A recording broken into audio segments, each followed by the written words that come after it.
नमस्कार, मैं आनंद कुमार। इस वक्त हम अररिया जा रहे हैं। अररिया में एक लव स्टोरी जो है वो काफी ज्यादा वायरल हो गई। लव स्टोरी क्या है शायद आपको पता होगा। आरती यादव और छोटू यादव का लव स्टोरी है, जिसमें छोटू यादव की हत्या हो जाती है। आरती यादव छोटू यादव के घर पर इस वक्त रह रही है।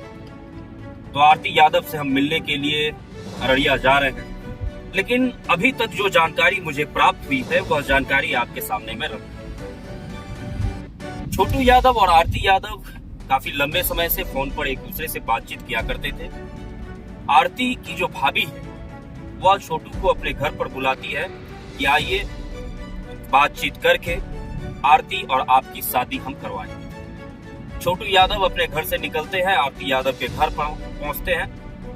वहां पर उन्हें अपने घर में, आरती यादव के घर में उन्हें बंद कर दिया जाता है और उनके साथ मारपीट की जाती है। मारपीट इतनी ज्यादा हो गई कि छोटू की मौत हो गई। अब देखिए, सबसे बड़ी बात यह है कि इस पूरी कहानी में छोटू यादव के परिवार वाले काफी सदमे में हैं और आरती अपने माता पिता के खिलाफ, अपने भाई के खिलाफ, अपने पिता के खिलाफ, अपने जीजा के खिलाफ यह बयान दे रही है कि हमारे परिवार वालों ने छोटू यादव को मार दिया और वह भी बिजली का झटका देकर के मारा। पूरा मामला क्या है, इस पूरे मामले को हम वहां पर जाएंगे, समझेंगे। उसके बाद फिर आप तमाम तथ्यों को जो है वो आपके सामने हम रखने की कोशिश करेंगे। लेकिन बहरहाल अररिया जिले की यह लव स्टोरी है जो पूरे बिहार में काफी तेजी से वायरल हो रही है।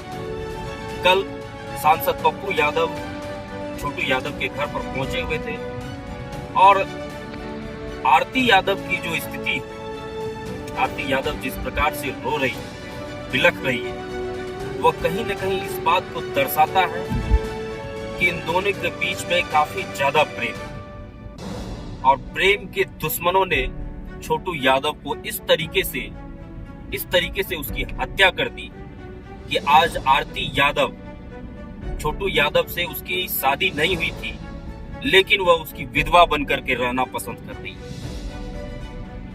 कई सारी तस्वीरें सोशल मीडिया पर वायरल भी हुई, जिसमें यह बताया गया कि आरती यादव छोटू यादव को मुख में अग्नि देने के लिए पहुंची हुई थी, लेकिन शायद वह तस्वीर गलत है। उस तस्वीर की पुष्टि हम नहीं कर रहे हैं।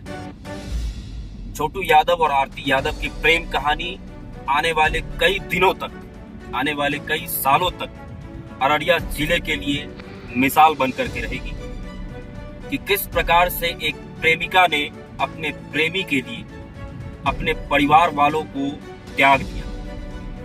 और सबसे विडंबना वाली बात यह है कि आरती यादव के पिता, जहां तक जानकारी मुझे प्राप्त हो रही है कि आरती यादव के पिता पेशे से एक धर्म गुरु हैं, साधु हैं, और उनके द्वारा इस प्रकार की घटना को अंजाम देना यह बात दर्शाता है कि उनकी विचारधारा किस प्रकार से क्रूरता भरी हुई होगी। बहरहाल तमाम तथ्यों की जानकारी आरती यादव से हम जब मिलेंगे तो उनसे बात करेंगे और उनसे हम समझने की कोशिश करेंगे कि आखिर किस प्रकार से इस घटने को अंजाम दिया गया और इस घटने के पीछे अब तक क्या सच्चाई है जो आप तक नहीं पहुंच पाई है। उन सच्चाइयों को भी हम आपके सामने उजागर करने की कोशिश करेंगे। लेकिन छोटू के परिवार काफी सदमे में है। तमाम नेतागण उनके घर पर पहुंच रहे हैं उन्हें हौसला देने के लिए, जिनके घर का लाल आज उनके बीच नहीं, जिनके घर का चिराग बुझ गया। प्रेम के दुश्मनों ने छोटू यादव की हत्या की। सवाल यह है कि जिस संविधान की दुहाई लोग देते हैं, जो संविधान हमें अधिकार देता है प्रेम करने का, वयस्क के बाद शादी करने का, वह संविधान की जो है धज्जियां उड़ाई गई है अररिया जिला में। क्या प्रेम करना गुनाह है? सवाल यह है कि क्या प्रेम करना गुनाह है? और अगर गुनाह है तो ऐसे कई लोग हैं जिन्हें सजा दी जा सकती थी।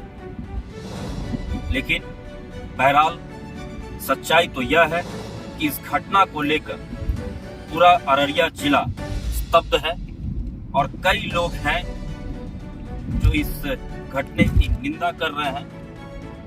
हम इस वक्त अररिया जिला में ही मौजूद हैं और आरती यादव के घर पर हम जा रहे हैं। माफ करिएगा, छोटू यादव के।